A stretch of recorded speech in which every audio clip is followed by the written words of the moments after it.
সকালে আমার স্বামীর সাথে আমার জায়ের বিয়ে। আমার স্বামীর সাথে এখন আমার ডিভোর্স হয় অথবা আমার স্বামীকে আমি ছেড়ে যাইনি। আমি আমার রুমে বসে আছি। আমাদের বিয়ে 10টা বছর হতে যাচ্ছে, কিন্তু এখনো আমাদের কোনো সন্তান হয়নি। আমি 10 বছর ধরে নিঃসন্তান, কিন্তু সমস্যাটা আমার না, সমস্যাটা আমার স্বামীর অনেক চিকিৎসা করাইছি, অনেক ডাক্তার দেখাইছি, কিন্তু বিয়ের 2 বছর পরে যখন জানতে পারলাম আমার স্বামী কখনো আমাকে মায়ের সুখ এনে দিতে পারবে না, তখন আমার স্বামী জড়িয়ে ধরে অনেক কান্না করছিল। আমাকে বলেছিল, তুমি আমাকে ছেড়ে কখনো যেও না, শুধুমাত্র সন্তানের সুখ দিতে পারবো না, এই জন্য তুমি আমাকে ছেড়ে যাবে। আমি যেন তাকে ছেড়ে না যাই, সেই জন্য আমার পায়ে ধরে অনেক কান্নাকাটি করছিল। কান্না জড়া মায়া মুখটা দেখে আমি কোথাও যাইনি। আমি আমার স্বামীকে ওয়াদা দিয়েছিলাম, যাই হোক আমি তাকে ছেড়ে কখনো যাব না। এভাবেই আমাদের সংসারটা কাটতেছিল। শাশুড়ি মা আমাকে অনেক পছন্দ করতো, কিন্তু হঠাৎ করে আমার বড় জায়ের স্বামী মারা যায়। আমার বাসুর যখন মারা যায় তখন তার 2টা ছেলে মেয়ে ছিল। বড় ছেলের বয়স ছিল 11 বছর, ছোট মেয়ের বয়স ছিল 6 বছর। তখন আমার বাসুর আমাদের সাথে থাকতো না, তিনি আলাদাভাবে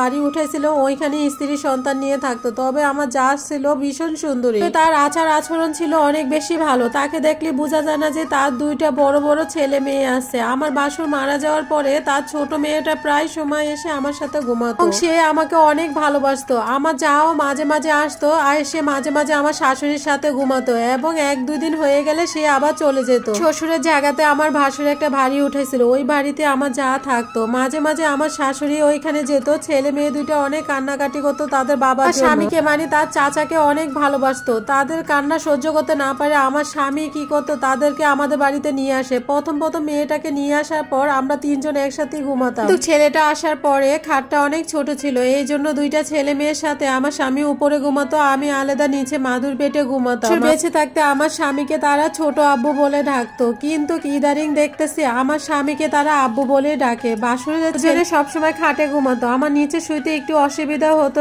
এই জন্য আমি অন্য রুমে ঘুমাতাম। এই জন্য আমার স্বামী আর আমার ভিতরে একটু দূরত্ব সৃষ্টি হয়। এভাবে 1টা বছর পার হলো। 1টা বছর পর যখন আমার শাশুড়ি তেমন একটা আমাকে ভালোবাসে না, সব সময় আমার বড় জায়ের প্রশংসা করে, সাথে আমার স্বামীও সাথে সাথে বাবি পারলাম তারা আমার বড় জাকে বেশি একটু প্রাধান্য দিচ্ছে। আমার বড় জাকে ভালোবাসবে এটাই স্বাভাবিক, কারণ আমার বড় যা আমার শাশুড়ি বোনের মেয়ে, বউ করে তাকে নিয়ে আসছে। আর আমাদের বিয়েটা হয়েছে পারিবারিক ভাবে বিয়ে হওয়ার কারণে আমার শাশুড়ি আমাকে পছন্দ করতো না, সব থেকে বেশি পছন্দ করতো আমার জাকে। মারা যাওয়ার পরে আবারও সেই বাড়িতে চলে গেল, কারণ আমার বাড়ির সুর যে বাড়িটা বানাইছিল সেটা ছিল অনেক বড়। আমার বড় জায়ের সাথে তার 2 ছেলে মেয়ের সাথে আমার শাশুড়ি আমার স্বামী সেখানে মিলে থাকতো। আমার ইচ্ছে থাকার সত্ত্বেও আমি যেতে পারি না, কারণ আমি বাসায় অনেকগুলা পশু পাখি পালতাম, তাদের খাওয়া দাওয়া দেখাশোনা করা লাগতো। আমার স্বামী সপ্তাহে 1 দিন আসতো, এসে বাজার করে দিয়ে চলে যেত। এসব দেখে মাঝে মাঝে আমারও খুব কষ্ট লাগতো, তাদের সাথে বেশি সময় কাটায়। এইগুলা বলতে গেলে আমার স্বামী আমার সাথে অনেক বেশি ঝগড়া করতো। এরকম দিন যাই, যদি বলতাম আজকে রাতটা তুমি আমার সাথে থেকে যাও, তখন সে আমার গায়ে হাত তুলতো। এখন তো মাস পার হয়ে গেল, সে